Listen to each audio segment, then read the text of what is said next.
Hi అండి. అందరూ ఎలా ఉన్నారు? నేనైతే చాలా బాగున్నాను. మీరు కూడా బాగుండాలని మనస్ఫూర్తిగా కోరుకుంటున్నానండి. థంబ్‌నెయిల్ చూసే ఉంటారు కదా! సాల్టెడ్ పీనట్స్ అండి. గుజరాతీ రెసిపీ అనమాట. దీన్ని కారాసింగ్ అని అంటారు. వీడియోలో ఏముందో చూసేద్దాం రండి మరి. Welcome to my channel Jo dream life vlog. మనం గుజరాత్‌లో ఏ మూలకెళ్ళినా కూడా ఈ కారాసింగ్ అదేనండి సాల్టెడ్ పీనట్స్ మనకు దొరుకుతాయి. ప్యాకెట్‌లో ప్యాక్ చేసేసి 100 గ్రామ్స్, 200 గ్రామ్స్ అలా ప్యాక్ చేసి అమ్ముతారు. కానీ చాలా కాస్ట్ ఉంటాయండి. 100 గ్రామ్స్ 80 రూపీస్ అలా ఉంటాయన్నమాట. 1 కప్ పీనట్స్ తీసుకుని పక్కన పెట్టుకుందాం. ఈలోగా ఒక డేక్షాలో వాటర్ తీసుకుని స్టవ్ మీద పెట్టుకుని ఒక స్పూన్ సాల్ట్ వేసుకుని వాటర్ మరిగేంత వరకు ఉంచుకోవాలండి. ఈలోగా మనం పీనట్స్ శుభ్రంగా వాష్ చేసుకుని పక్కన పెట్టుకుందాం. వాటర్ మరిగిన తర్వాత ఈ పీనట్స్ని అందులో వాటర్లోకి ట్రాన్స్ఫర్ చేసేద్దామండి.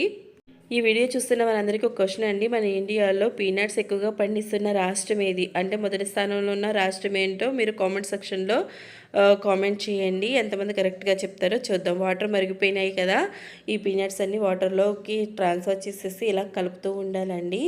ఈ పీనట్స్ని 5 నుంచి 6 నిమిషాల పాటు మంచిగా ఉడకబెట్టుకోవాలండి. 5 నుంచి 6 నిమిషాలు మాత్రమే హై టు మీడియం ఫ్లేమ్లో ఉడకబెట్టుకోవాలన్నమాట.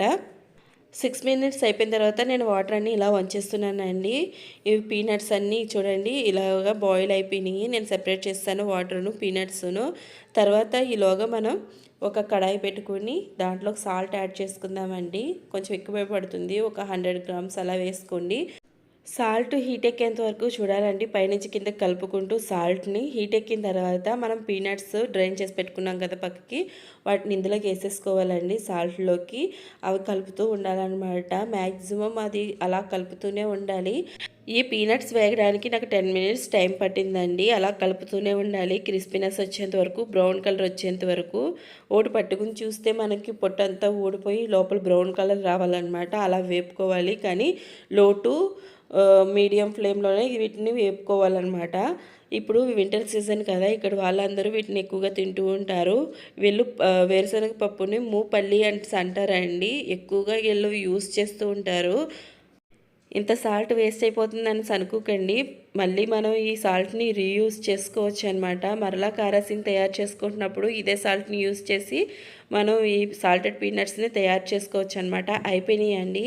నేను వీటిని తీసేస్తున్నాను. సాల్ట్ నుంచి పీనట్స్ని సెపరేట్ చేసేస్తున్నాను.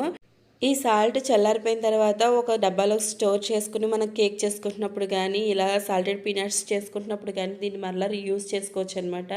చూడండి ఫ్రై అయిపోయినాయి ఎలా ఉన్నాయో చూపిస్తాను చూడండి. చక్కగా వేగిపోయినాయి అనమాట. చూడండి బ్రౌన్ కలర్ కూడా వచ్చింది. ఈ పీనట్స్ చల్లారిపోయిన తర్వాత గాజెస్లో స్టోర్ చేసుకుని ఎప్పుడు కావాలంటే అప్పుడు తినొచ్చండి. ఇవి మేము సాల్ట్లో వేపాను కాబట్టి మరీ సాల్టీగా ఉంటాయి అనుకుంటున్నారేమో, కాదండి, చాలా బాగుంటాయి తినడానికి. నచ్చిందా? నచ్చితే లైక్ చేయండి, షేర్ చేయండి, సబ్స్క్రైబ్ చేసుకోవడం మర్చిపోవద్దు.